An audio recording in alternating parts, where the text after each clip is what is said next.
My name is Nicole Kuntario Pramana Putri with last digit number 065.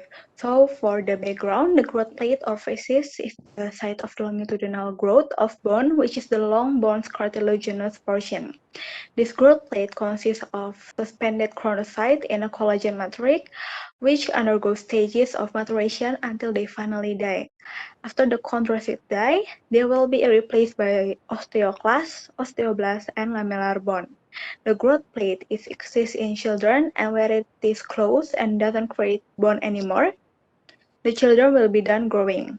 It is vulnerable and may fracture because of fall, bike, or motorcycle accident, and in some cases, in overuse joint. Hello, my name is Jeremy with 3 last number 083. So, as you can see, here's our formulation of problems. Here's our propose. And the benefit of our paper is to improve our knowledge and deepen our understanding about growth plate fracture. More importantly, it can also be used by the next researchers as supporting theory in order to solve problems related to growth plate fracture. And here's our outline. Thank you. Hello, my name is Cliff Kirhoparyongasa, student number 172. I will explain about overview of growth plate fracture. The fracture of the growth plate can be defined as crack or split that occur on or through the growth plate. There are 5 fracture types. Type 1, fracture occurs straight through the growth plate and separates the bone ends from the bone shaft. Type 2, fracture occurs through the growth plate and bony shaft. Type 3, fracture occurs through the growth plate and breaks a piece of bone. Type 4, the fracture occurs through the shaft, growth plate, and the end of the bone. Type 5, compression fracture that crushes the growth plate. Okay, thank you for the time. My name is Joshua Limantoro with digit number 035. I'm going to explain overview of growth plate fracture. First, the epidemiology of growth plate fracture. Upper limb fractures have higher rate than lower limb. Approximately 15% to 30% of bone injuries are PCL injuries in children. The most common type, Salter Harris fracture, is type 2, and the tendency of boys to do activities with higher risk is more likely to develop growth plate fractures than girls. Second, the etiology of growth plate fracture. A growth plate fracture can occur, first, in one event, such as a fall or traffic accident, or secondly, gradually due to repeated stress on the bones, for example, overstrains in sports activities. Thank you. My name is Uday Patnyani with the last number 222. So our long bone consists at least two growth plates, and around the end of the bone, a hyaline cartilage plate is side between the epiphysis and also metaphysis. So when the child or adolescent have completed their growth spurt, those plates will eventually stiffen and form an epiphyseal line.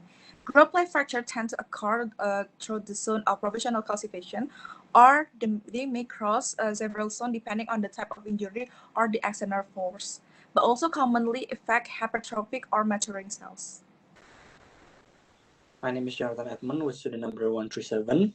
So in the event of a fracture, the blood supply which enters the bone through the epiphysis may become compromised. In this condition, patient may have swelling around their joint in addition to focal tenderness over the physis. When the injury occurs in the upper extremity, it usually persists a limited range of motion. Besides, for the longer extremity, followed by an unable to bear weight on the affected sides. Good morning, all. My name is Maria Pramesta Sabrina Fernanda with student number 102. Now I'm going to explain a little about the precipitating and predisposing factors of growth plate fracture. Growth plates, usually known as facial discs, are areas of cartilage which located near the end of the bones of children, usually the last part of bones to harden as children's bones are still growing. This causes growth plates to be the softest and the weakest section of the skeleton. Indeed, growth plates are weaker up to 2 until 5 times than the surrounding ligament or tendon. Thus, this fragile part frequently disrupted when given force. Fractures of growth plate which did not treated properly might interrupt normal growth of the bone and resulting in a crook or shorter bone than the opposite limb. This may happen because the irreversible damage to the growing cell in the growth plate area.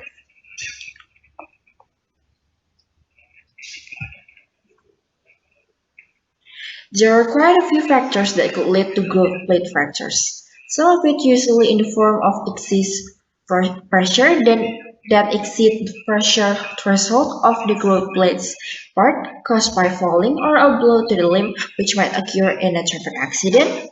Competitive sports such as football, basketball, running, dancing, or gymnastics, or even recreational activities such as biking, sledding, skiing, or skateboarding. Hello everyone, my name is Madedani Prema Vitam Sidirga with last student number is 182. So next I will explain about the diagnosis of group fractures. So it is necessary to examine the possibility of group injury as soon as possible. X-rays are one example of diagnostic test for group plate fracture. The X-rays will reveal whether a fracture affecting the physis has occurred or not. If the X-rays appears normal but a group plate fracture is suspected, other diagnostic imaging tests that can better show the soft tissue or a cross-sectional view of the injured area may be done. These types of scans include magnetic resonance imaging or MRI scans and computed tomography or CT scans. Hello everybody, my name is Salita Samala with student number 156 and I'll tell you about the complication of growth plate fracture. Growth plate fracture has known that it has some potential complication. One of the most serious complications is complete or partial growth arrest, early closure of the growth plate. Complete closure can be marked by stopping the expansion of the bone throughout the whole growth plate so that the affected bone will not grow. Meanwhile, partial closure can be characterized by cessation of growth in the damaged area, but the undamaged area can still produce new bone, and at the end, the bone can grow at a normal angle. It can affect the difference in length and angulation deformity. The other complications are osteoarthritis, osteomyelitis, limitation on knee motion, and quadricep atrophy. Thank you. Good afternoon, Dr. and friends. My name is Cynthia Udayana with the last student number 233, representing the management of group fracture. For the management itself, it requires deep understanding because the management are individual based, so the doctor have to consider the patient condition. The management itself could be divided into two, which is first surgical and second non-surgical. For the surgical one, 87.1% surgical are considered successful. While the non-surgical one, the doctor usually put cast on the fractured bone and also do close reduction if the injury are displaced. So the doctor have to choose between surgical and non-surgical based on the patient. Thank you. Thank you. My name is Halim, student number 149. I will explain about prevention of growth plate fracture. According to the National Institute of Arthritis and Musculoskeletal and Skin Disease 2018 and the National Osteoporosis Foundation 2021, the following ways are recommended to reduce the risk of fracture. The first one is pay attention to the state of the floor surface wherever you are. Many floors use polished marble or tile surface, which are very slippery. If there is a walking area with a safer surface, such as plastic or carpet, try to walk the path. Pay attention if there is a difference in road level. Stop at the curb to check the difference in height to reduce the incidence of falls. Use footwear that is not excessive both at home and outside at the house. Avoid location with poor lighting. Inadequate lighting can reduce the visual field and the risk of tripping or falling due to difference in height on the floor surface. Hello, my name is Ketuk Lanari Kartika Adaputri. My number is 010, and here I'm going to explain more about the prevention of growth plate fracture. So some of the prevention methods that I previously mentioned are recommended primarily to reduce the risk of growth plate fracture. And these fractures usually occur mostly in children, so prevention is done indoors will also have a very big impact in reducing the risk of fracture.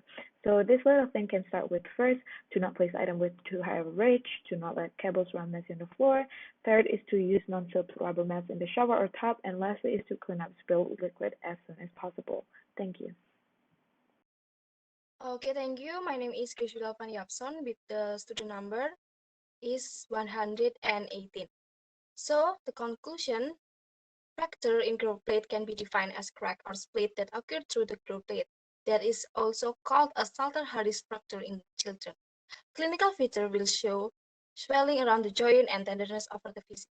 Diagnosis tests can be used are X-ray, MRI, and CT scans. Serious complication in growth plate fracture is complete or partial growth arrest that can affect the difference in length and angulation deformity. Management can be done into non-surgical and surgical treatment. Okay, that's all for our presentation about growth plate fracture. Thank you for your attention and good morning.